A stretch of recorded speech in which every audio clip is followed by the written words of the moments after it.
Hello friends, स्वागत है आपका इस चैनल पे। इस वीडियो में हम आज सॉल्व करने वाले हैं आईआईटी जेईई कैलकुलस का जो पीवाईक्यू है वो।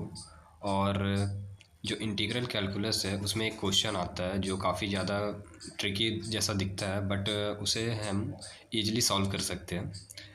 और जैसा कि आप यहाँ पर एक क्वेश्चन देखोगे, इसमें जो है सो न्यूमरेटर और डिनोमिनेटर दोनों में जो ट्रिगो का फंक्शन दिया हुआ है और काफ़ी ज़्यादा लेंदी है, और इसे ही हमें इंटीग्रेट करके सॉल्व करना है। सो इसके लिए मैं आपको आज बताने वाला हूँ कि क्या एक शॉर्टकट ट्रिक रहती है जिससे हम ये क्वेश्चन को इजीली सॉल्व कर सकते हैं।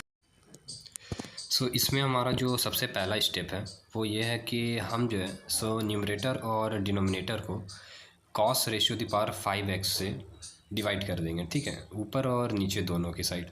और जितना भी हमें जो ट्रिगो का फंक्शन दिख रहा है वो सभी को हमें जो है so cos ratio the power 5x से ये डिवाइड कर देना है, ठीक है। इससे होगा ये कि हमें जो वैल्यू है वो 10x में मिल जाएगा, और 10x के थ्रू हम जो एक इंटीग्रल का जो भी फंक्शन है वो इजीली अप्लाई करके हम इंटीग्रेट कर सकते हैं, ठीक है। तो यहाँ पर जो मैक्सिमम पावर है वो 5 है, तो हम जो है so cos ratio the power 5x से ही जो है सो ऊपर और नीचे डिवाइड कर देंगे, और देन फिर जो 10 में है वो वैल्यू आएगा, फिर उसके बाद हम लोग इंटीग्रेट करके इजीली फाइंड आउट कर सकते हैं। सो चलो करते हैं, ऊपर नीचे जो भी है डिवाइड। सो यहाँ पर अगर न्यूमरेटर में देखें तो sine square x cos square x है, तो अगर हम इसे cos ratio the power 5x से ये डिवाइड कर दे तो हमारा जो ऊपर में आएगा वो कॉस स्क्वायर एक्स तो कट जाएगा, नीचे में बचा कॉस क्यूब एक्स, तो वो जो है सो साइन स्क्वायर एक्स के साथ 10x बना देगा, और एक सेक एक्स हो जाएगा क्योंकि 1/cos x आएगा, तो उसका जो इन्वर्स है वो आ जाएगा। और यहाँ पर हमारा इसमें भी स्क्वायर दिया हुआ है, ये जो डिनोमिनेटर है उसमें भी स्क्वायर दिया हुआ है, तो कॉस रेशियो द पावर 5 का स्क्वायर यानी कि cos ratio the power 10x हो जाएगा। तो ऊपर में इस तरह से 10 स्क्वायर एक्स और सेक एक्स है, लेकिन यहाँ पर सेक रेशियो द पावर 6x हो जाएगा। और नीचे में जो है सो इसी तरह से हम लोग कॉस स्क्वायर एक्स से जब डिवाइड करेंगे तो पहला जो है 10 रेशियो बाय 5x आएगा, plus 10 square x plus 10 cube x plus 1 का स्क्वायर। और इसे अगर हम न्यूमरेटर में कर दें तो यहाँ पर सब चीज़ तो हमारा सही है, बट एक यहाँ पर जो है सो सेक रेशियो द पावर 6x हो जाएगा, क्योंकि यहाँ पर 10x आ गया कॉस स्क्वायर एक्स की जगह, तो इसलिए यहाँ पर सेक रेशियो द पावर 6x आ गया, तो इसे हम हटा देते हैं जो हम ये एज इट इज़ लिखे थे, ठीक है।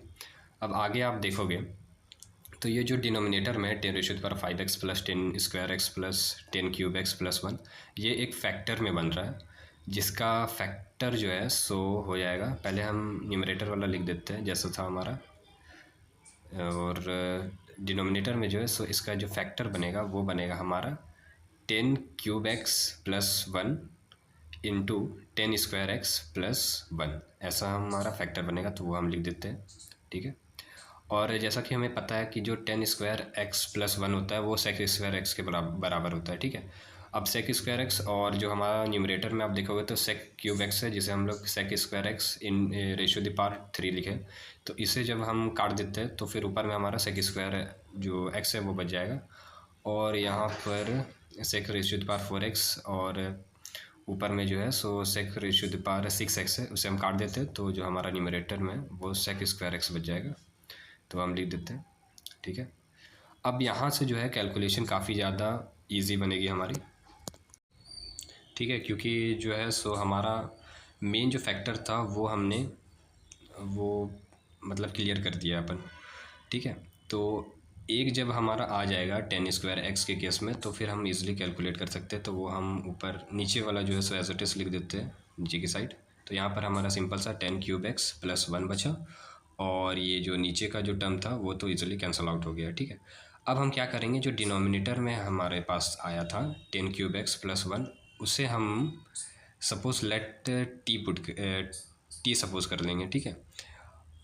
तो हम यहाँ पर 10 क्यूब एक्स प्लस 1 भी कर देते हैं, बट वो 1 लिखे या ना लिखे एक ही बात है, क्योंकि वो उसका जो डेरिवेटिव है वो तो 0 आ जाएगा इजीली, ठीक है। तो 10 क्यूब एक्स का जो डेरिवेटिव होगा 3 10 square x into sec square x d x is equal to d t हो जाएगा, ठीक है।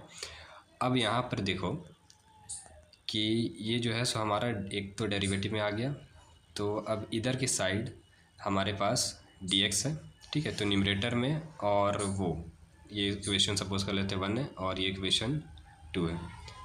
तो अब इक्वेशन 1 और 2 से हम इजीली ये कह सकते हैं कि वो जो डी एक्स है उसके फॉर्म में हम कन्वर्ट कर देते हैं इसे, ठीक है।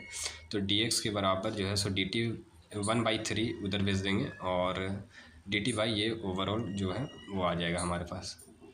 तो वो हम लिख लेते हैं एंड नीचे में जो था हमारे पास उसे जो टी पुट किया था तो ये हमारा टी स्क्वायर हो जाएगा, ठीक है।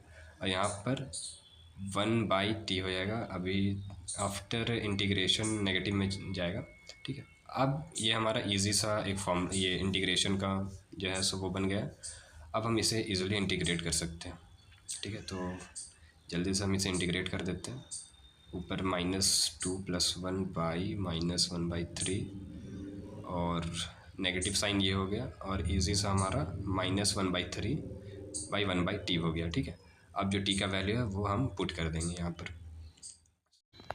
सो जब भी आपको अगर ट्रिग्नोमेट्रिक फंक्शन में कोई सा भी इंटीग्रेशन आए और काफ़ी ज़्यादा वो लेंदी हो या फिर पावर में हो, तो आपको बस एक ही काम करना है कि ये न्यूमरेटर और डिनोमिनेटर में आप कॉस के जो पावर है हाईएस्ट पावर उससे आप ऊपर और नीचे डिवाइड कर दो तो आपका इजीली जो भी है वो आंसर आ जाएगा, ठीक है। सो यही था हमारा ये आज का वीडियो। उम्मीद है आपको ये वीडियो अच्छा लगा होगा और कुछ सीखने को मिला होगा यहाँ से। और काफ़ी ज़्यादा ही ये इजी ट्रिक है, आप इसे अप्लाई करके देखना किसी दूसरे क्वेश्चन में, ठीक है। और यहाँ पर हमारा फाइनल आंसर भी आ गया है। सो मिलते हैं किसी एक नए वीडियो में, तब तक के लिए गुड बाय।